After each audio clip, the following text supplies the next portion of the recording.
Ce jour est dédié pour l'élévation de l'âme de Sima ben Esther, Zichrono Livracha. Il y avait un couple, M. Cohen et sa femme, qui s'aimaient beaucoup, mais pendant beaucoup de temps, ils n'ont pas eu d'enfants.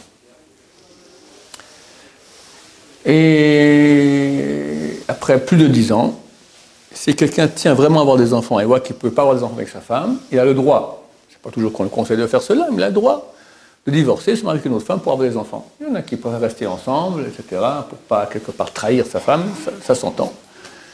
Mais elle-même lui a dit, écoute, vas-y, marie-toi avec une autre femme et des enfants, et ils se sont divorcés.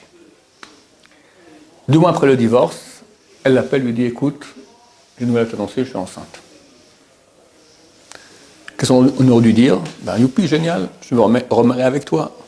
Impossible. Monsieur Cohen, il s'appelle. Un Cohen n'a pas le droit de se marier avec une femme divorcée, même la sienne.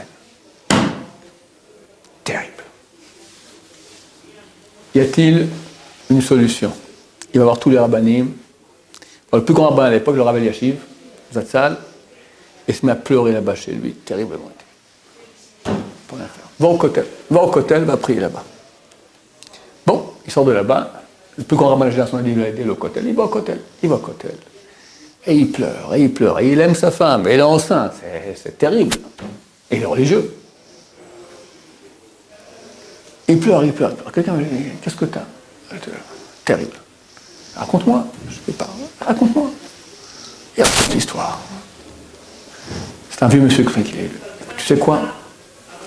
Il est où ton père? Mon père, il est où? En Amérique, dans un asile de vieux, il va bientôt mourir. Va le voir. Va voir ton père. À quoi ça sert? Écoute-moi. Je suis plus vieux que toi, j'ai l'expérience. Va voir ton père. Bon. Le type, il écoute. Il prend un billet. Son père, d'ailleurs, est très vieux. Qui sait quand il le reverra? C'est l'occasion de le voir, peut-être la dernière fois. Et il raconte l'histoire à son père, qui lui est arrivé. Il dit, écoute mon fils, je crois que le moment est venu que je te dise la vérité. T'es pas mon fils. T'es un fils adoptif. T'es pas un Cohen. Tu peux te marier avec elle. Et bon, ils sont revenus en Israël, et ils sont mariés, ils ont trouvé les papiers de qui était vraiment biologiquement fils, ils ont pu se marier. La force des grands d'Israël qui donnent les conseils, quand on est issu, ça ne met même pas ce qu'ils disent. Mais du ciel, on met dans leur bouche. J'ai un voisin qui était très proche de Abraham Kanevski.